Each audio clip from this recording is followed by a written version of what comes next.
opposition, frankly, from what I have heard, the discussions going around, nobody in the opposition is saying that it was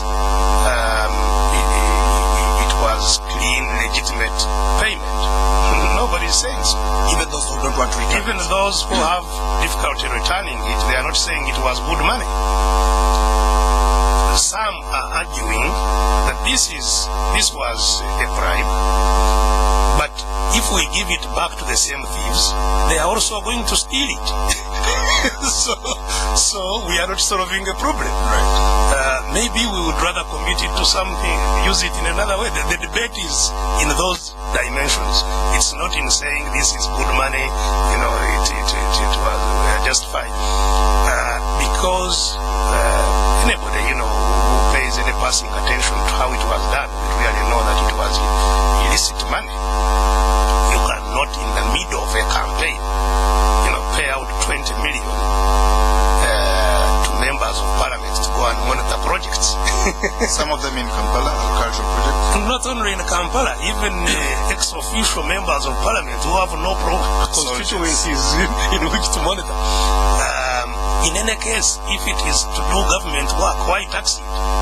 It was taxed so it was an income. It was an income of people, and the intention was very, very clear. Okay. And as I have said, I think in fact it is. Go on. Yes. It is a clear, indication of the two clear sides right. that are now there in leadership in the country. Yes. The government side, which is completely comfortable with that. Yes. You cannot say you are going to fight corruption when 300 members of parliament are comfortable taking a bribe that is, and not for the first time. The money that was paid for the Kisanja, the money that was paid 5 million for what, so the country should know that there cannot be any hope on dealing with corruption with the leadership of the NRM. But certainly, even though there may be some debate in the opposition, there is a clear difference with the opposition, with people recognizing that this was not good money. Many of them returning it, even without any prompting or any, and part of the discussion actually is on the method of return, because some people were not even happy the way it was returned. That there should have been a discussion and agreement and a common action. But some people were so revolted that they did not even wait for any kind of prompting, discussion. They say this is illicit, take it back, and they took it back. So I think this is where really the hope of the country lies. Let's talk, Dr. Besigye, about the current economic crisis. Prices shooting up, inflation is very high, the exchange rate is very unstable, the shilling is weakening very badly. How would you resolve this? Where do you find the roots, and how would you resolve it if you had a solution? Well, this situation in which we are, I think, is a result of two things. One is the chronic mismanagement of the economy over the last 20 or so years. But the other one is the destabilization that was caused by the last election. Yes. The chronic mismanagement is very, very important in that, it has been building. We have been building a crisis over time. Yes. Building it by spending our national income, our national resources, not on creating more wealth, but on consumption. Yes. Yes. We collect money and consume it. Through the, obscene administrative costs that government pays every year, which money would have been going into productive areas. Yes. The high cost defense expenditure. Yes. And of course, most of the money that goes to defense is in any case stolen. But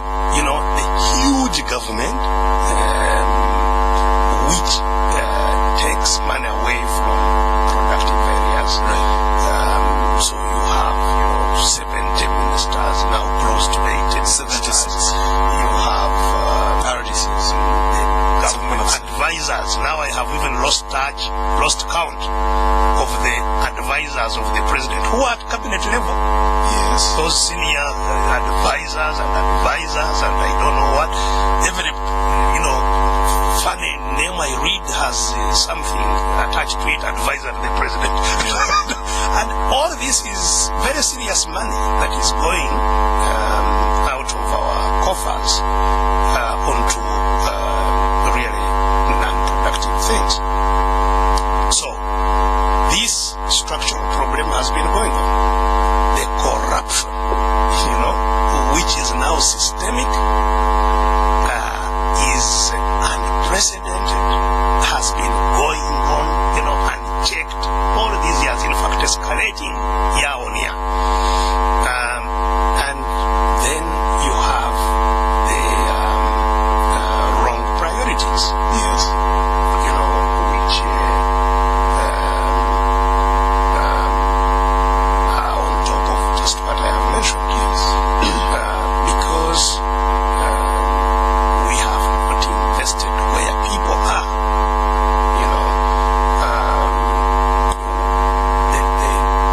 If you see the investment that has been going into agriculture, peanuts.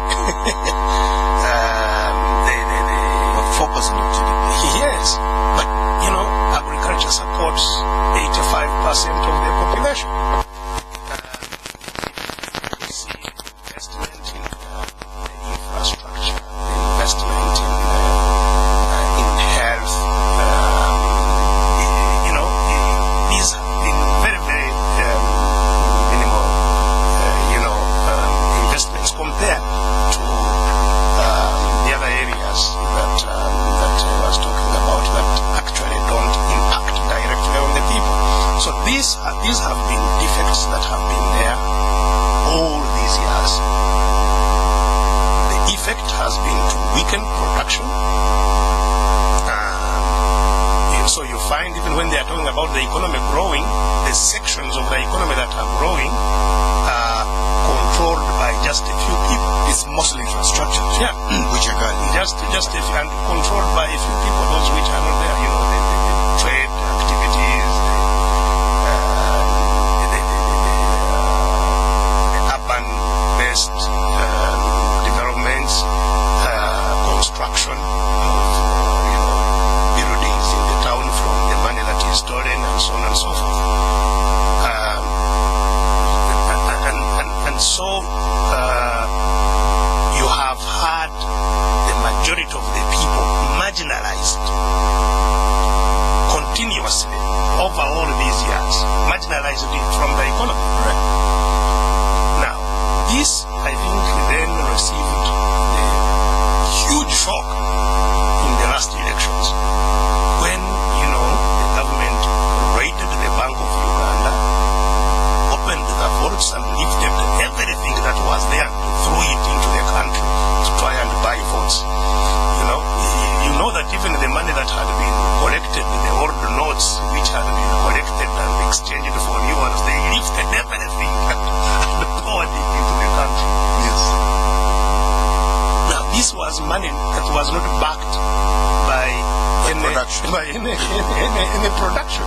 This was just, free money. Printed, if you like printed money. And so, we end up with a situation now where the inflation is very high. Completely run away. Not only double digits, but it's now going to 20% inflation. The exchange rate is very unstable.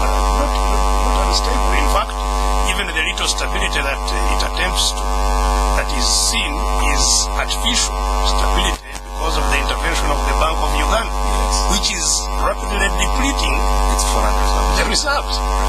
So the NRM was able to influence the election in some areas, apart from the outright rigging that it did with the money, but the results are what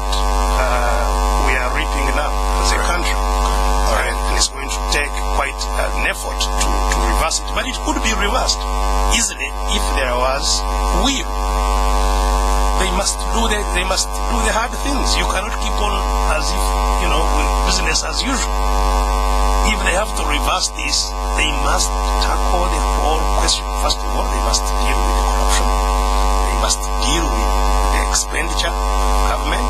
They must trim it down surgically, shed all these useless offices, do the painful things to get things back. Okay. Of course, the government denies that it printed extra money, but that's open to discussion for the record. This is Spectrum on Radio 1, hosting Dr. Kiiza Besigye, asking him the question, can the FDC party remain relevant and cohesive without him at the helm? You can call in on numbers 0414-348-111, 0312-260-390, 0312-261-390. Spectrum, hello? Good evening, sir. Good evening, your name? I'm Edwin calling from Jinda. Thank you for Dr. Kiiza Besigye and salute him for his role in the opposition. But I want to differ with him when he said that our economy is not growing. It's true. As a country, we are faced with difficult, as you see, even in Europe, in America, they also face with difficult, financial difficult. But as far as the NRM is concerned, at least it has pushed us to a certain level. And those are challenges and fear which can be rectified if we come together as a country. Thank you. Spectrum, hello? Hello. This is Amo Martin. Yes. There is some belief that President Museveni would love to leave power come 2016. But that his major worry is that Kano Besigye being in the state house when he's out. My question to Kano is, what type of Museveni should Ugandan citizens see when he is out of the state house and when you are in? Is it going to be the President Museveni handcuffed or a totally free man? Spectrum, hello. Hello? Hello? Yes, your name?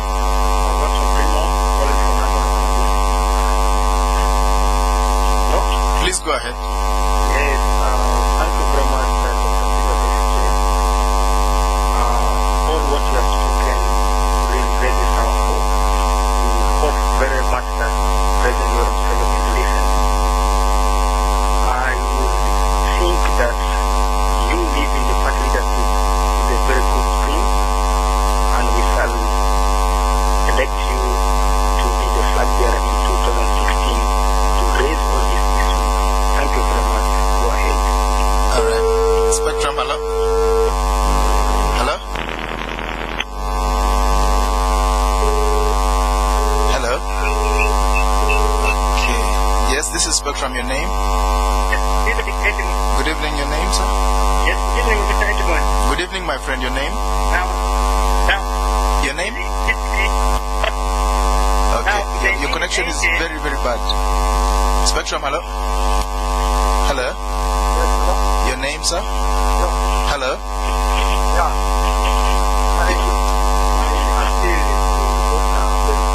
Your name? We can hardly hear you. Can you? Spectrum? Yes, your name? yes, good evening, everyone. Good evening. Your name? Yeah, this is Kabama Christopher. I'm calling from New Zealand. I thank you a lot for hosting Kano Dr. Kiiza Besigye. So, for me, my question is, now, Mr. Kano, you did this and everything because of this situation. You did the other work to work and it failed. Now you are in court and I don't think you will win the case. Can you at least tell us what the next thing is going to be? Then secondly, we had rumors that this night the road spread that thing to your eyes was brought up with you and maybe from your home. Someone talked about it, but I don't know whether that's the reality because others think that it was just a game between you and the narrative. Thank you very much, Spectrum, hello? Dr. Raito is your former protege of yours. Hello? Hello? Good evening. With him from my home. Edmond, good evening. Good evening, your name? Thanks for hosting my president, the retired Kano, give him the name. One, I just want to remember that Moi was here, former president of Kenya. In the last election, there was a printing of a Girongo note. This is the effect in Uganda. Good evening. Spectrum. They'll bring you back some. I'll explain that later. Yes, your name? My name is Omona. Hello? Yes, please go on. Yeah, thank you very much for bringing our president in the studio. My name is Omona. Honorable Dr. Kiiza Besigye.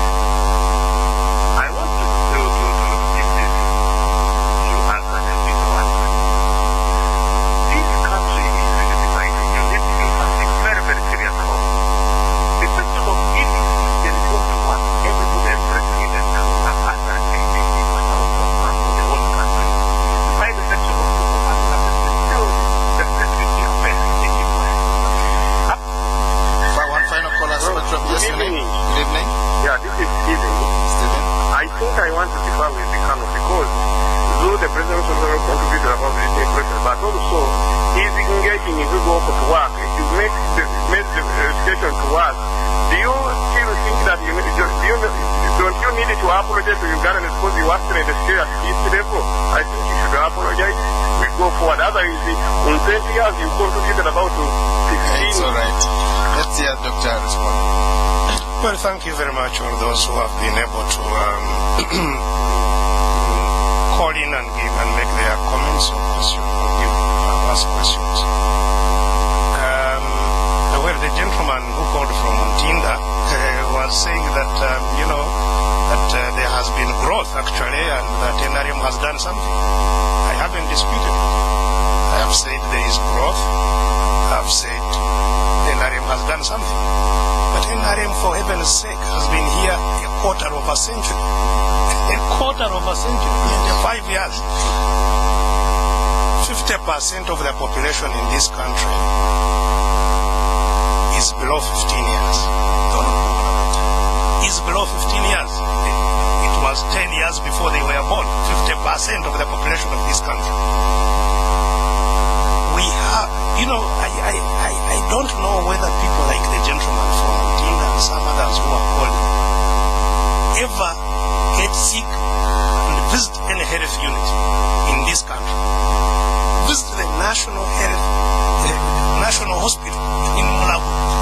For heaven's sake, President Museveni himself has told you he can never seek medical care in his own country. Well, but he used to go to that hospital. Yes, everybody used to go to that hospital. Even to lower, dispensaries, health centers, the district hospitals. But you go to the National Referral Hospital. If I was in charge today, I would close that hospital. It's not worth being called hospital today. And you have somebody calling himself a president for 25 years. So when we are talking about growth and the real situation that people are in, be serious. We are talking about people dying. We are talking about today all these young people who are roaming up and down, who have no hope of getting a job, who have no hope in life. We are talking about real situations. Not because there were no resources, but because resources have been squandered or stolen. This is what I'm talking about. Unless you say that all this money that is stolen, the choker money, the whatever money, the global funds money, the whatever, all these billions, if they had been invested in the interest of the common good, the story would be completely different. Now, there was the gentleman who was saying, if I'm in the State House, how do you treat the old? Would Museveni be in jail? Well, first of all, people should take responsibility for their actions. I have not refused to go to court myself when I'm arrested, and even tomorrow I will be in court in Kasanga. Even when I've done nothing, I'm dragged to court and I go and defend myself. I believe that because courts are open, if they have a case, they present their case in the open. And I will have the opportunity to defend myself in the open. And the judgment will be given. Therefore, you cannot say you will commit offenses and fear to leave power because of the offenses you have committed and say, if I leave, they will take me to court. If you have committed offenses, you should be prepared to go to court. But having said that, we have been saying all these years that it is important for our country to move on. Retribution is not the most important thing. The most important thing is for our country to move on. And our country is a forgiving country. It has forgiven many terrible people. I don't see why anybody should really be worried that they cannot be forgiven, especially if they do the decent thing and say, well, I may have done mistakes, but here is where it stops, let's have a new beginning. Why wouldn't the country be forgiven? And why would I have done nothing personal against President, absolutely nothing. Even those who have attacked me, I have said I forgive them. Now, on the question of work. You know, again, if the walk to work has failed, and you are rejoicing that it has failed, I wish you well, because the situation in which we are was not created by walk to work. You are saying the walk to work makes it worse, but what created it in the first place? It was not created by walk to work. It was created by mismanagement. What we need to do, and good management won't come of its own. People must stand up and cause change. Change will never come on its own to improve things. And you can never get an omelette unless you break the eggs. So in getting the change for the better, there is some pain. This is what every Ugandan must know. You know, when we started the walk to work, we are being told, no, if you come to town, you'll disrupt the business. The traders are busy. So why did the traders then go close their shops? We were not walking, they own their own, closed their shops. So, my friend, you are laughing while fire is in the forest in which you are seated. It will catch up with you. The sooner we all realize, as Ugandans, that there is a crisis, in fact a huge, huge crisis, that all of us must play our roles to get out of this crisis, and not simply massage it and say, oh, things are okay, they will be okay. They will not be okay. We must sort them out ourselves. And we are not going to sort them out while the cause of the problem is, is still hanging there. Teachers are striking, they have nothing to eat. The president is donating money to schools outside the country. If you go to State House, it's like there is a feast where everybody is picking money. But people are dying. Teachers, people who are doing useful work, teachers cannot take their children to school. They are teachers, they can't teach their own children. This is a crisis. Doctors are on strike. So if you don't realize that there is a crisis in the country, and you think walk to work is the problem, you think Besigye is the problem, then I wish you well. But happily, I think the greatest majority of Ugandans know where the problem lies now, and I think they are determined to change it. And this is why I'm very hopeful that the change that we've been talking about is real on the horizon. Right.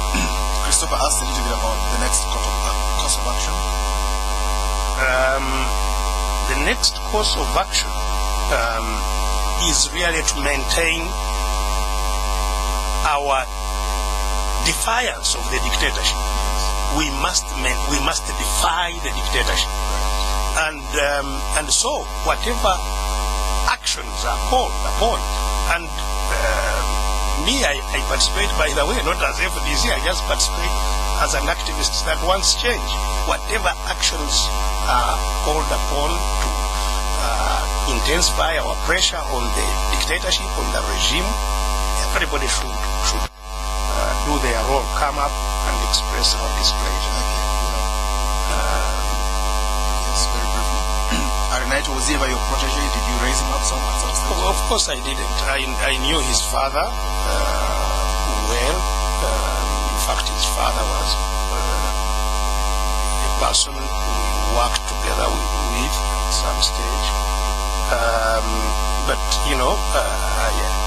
I did not, of course, raise Arenito. But even if Arenito was my son, my biological son, what he does cannot be condoned. Or because he does that, I should take responsibility. No, Arenito is an adult, and he makes choices for himself. And obviously, what he did was grossly wrong. And nonetheless, when people are hunting for him to execute, I said, leave him. I believe he will come to comes with the mistakes that he's doing. We have to end, but we'll end with a message that came in from him. A text message is saying, Dr. Besigye, I thank you for your leadership. I suggest that MPs return the money and we build a monument or a school to remember a corrupt regime. That's Emma in Kampala. We have to end here. Well, that's a good proposal. I'm sure they are listening. As I have said, all of them really agreed that this was illicit money. They don't want to keep it, but there has been the argument of, do we put it back to the thieves? Do we hand it back to the thieves? So what do we do with it? It's an internal discussion that is going on along those lines, and I think a decision will be made, and you'll be informed of where we are going with this. Time cuts us short without to stop here. Thank you very much indeed, Dr. Kiiza Besigye, President of the FDC and future Presidential Aspirant. Thank you for coming on Spectrum, sir. Yeah, thank you for inviting me, and I wish all the listeners well in the rest of the week. Thank you for tuning in. I've been your host, Helm. We'll be back tomorrow. Up next, there is a news in English. To stay tuned. Let's talk about the home of your dreams and how you plan to finance it. Let's discuss money, location, and time frames, and whether you plan to build it or